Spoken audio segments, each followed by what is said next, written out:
Alright, so just a short little episode today, but hey, what's going on, my guy? Hope you're having a dank Super Bowl Sunday with the family and don't have anyone over. That's obviously not supposed to be over. But for those of you who don't care and just want to watch football and get drunk, just make sure Beer Belly Bill doesn't double dip in the 7-layer dip or touch any of the chips. He doesn't wash his hands after going to the bathroom. Your gross friends aside, cue that newly drawn intro and let's do this thing. Ayo, and welcome to another episode of the Drew's Broadcast, the hunkiest and douriest of all YouTube shows, bringing you dining, robotics, entertainment, world, and sports news, all within the time it takes for you to,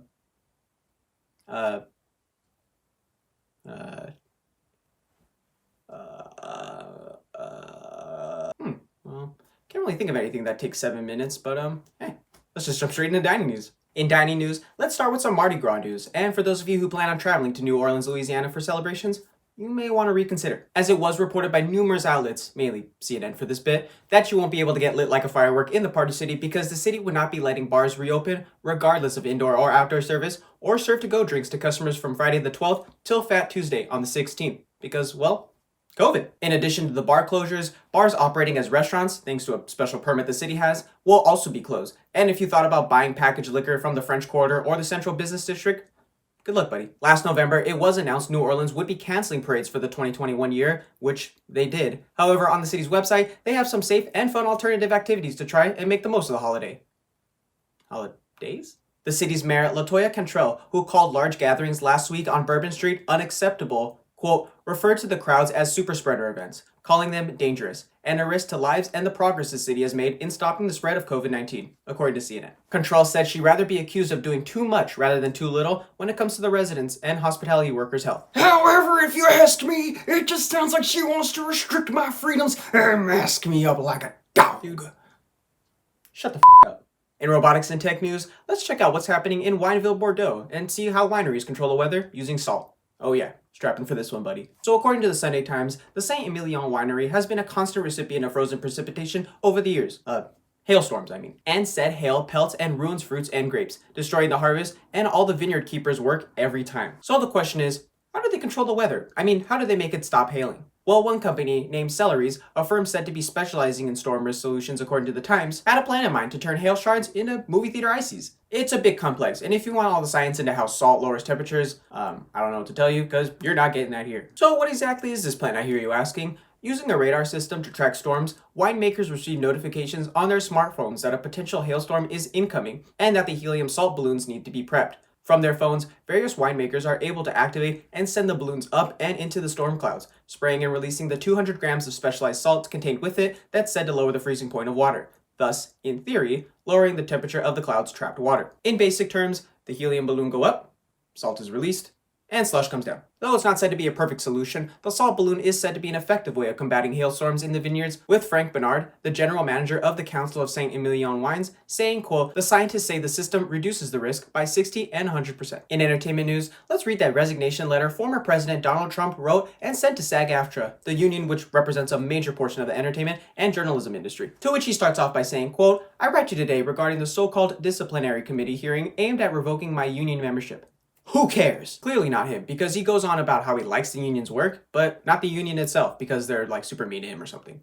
Oh, it's because they've done nothing for him, he writes. And if you're asking him to elaborate more, when the has Donald Trump ever elaborated on anything? That means explain your reasoning, Mr. Trump. I love how he ends the letter like a 6-year-old girl having a hissy fit with her mom by saying, quote, I no longer wish to be associated with your union. As such, this letter is to inform you of all my immediate resignation from SAG-AFTRA. You have done nothing for me.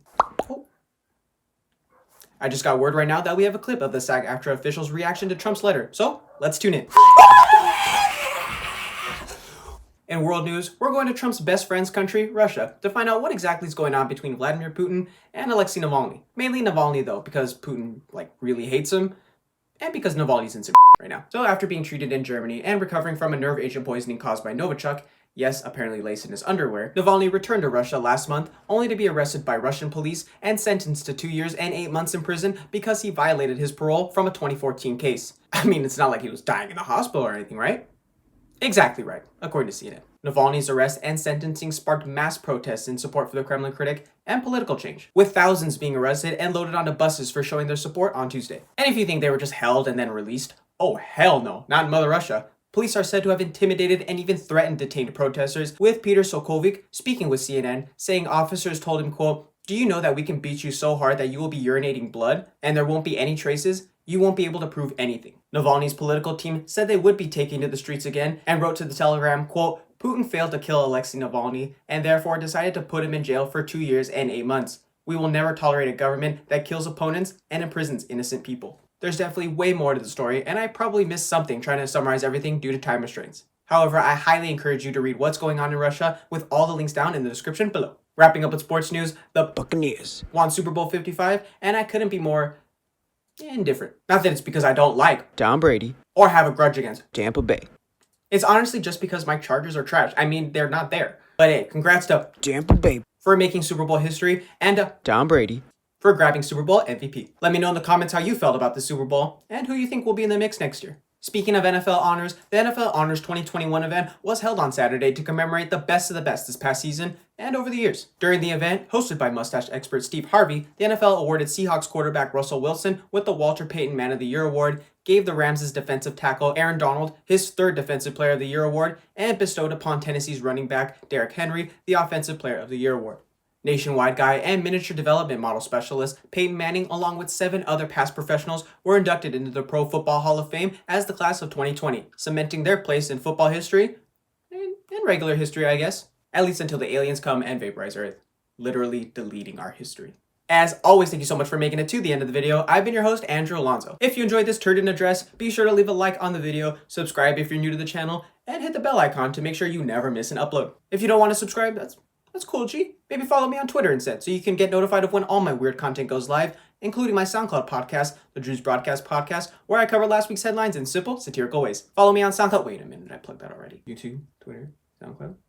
Yeah, that's pretty much it. Alrighty, folks, that's all I got for today. I have some chips that need some dip and a TV that needs to be yelled at, so I'll see y'all next time.